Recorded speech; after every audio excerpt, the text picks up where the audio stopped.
মা বোনেরা ঘর ঝাড়ু দেওয়ার আগে দুইটা আমল করবেন, ইনশাল্লাহ আপনার বাসায় রিজিকের অভাব হবে না, আপনাকে ইনশাল্লাহ সব রকমের বালা মুসিবত থেকে আল্লাহ তাআলা প্রোটেক্ট করবেন। এর মধ্যে এক নম্বর আমল হচ্ছে ফজরের নামাজ পড়া। প্রিয় মায়েরা বোনেরা, আমরা সকালবেলা ঘুম থেকে উঠেই আগে ঘর ঝাড়ু পরিষ্কার পরিচ্ছন্নতা শুরু করি। এটা অবশ্যই একটা চমৎকার আমল, ভালো আমল, কিন্তু তার আগে আমাদের ফজরের নামাজ পড়তে হবে। কারণ বিশ্বনবী বলছেন, যে ব্যক্তি ফজরের নামাজ পড়ে দিন শুরু করবে, সারা দিন আল্লাহ তাআলার জিম্মায় সে চলে যাবে। সুবহানাল্লাহি ওয়া বিহামদিহি। এই জন্য এই আমলটা ইনশাআল্লাহ তাআলা আমরা করব।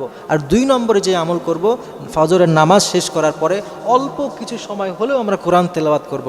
আজকে কোরআনের সাথে আমাদের কোনো সম্পর্ক নাই, কিন্তু একটা সময় আমরা দেখেছিলাম, আগের কালে আমরা দেখেছি, যখন সকালবেলা হতো মায়েরা তাদের ভাঙা ভাঙা কণ্ঠে কোরআন তেলাওয়াত করতেন, বাচ্চারা কোরআন নিয়ে মক্তবে যেত। কি চমৎকার একটা দৃশ্য ছিল।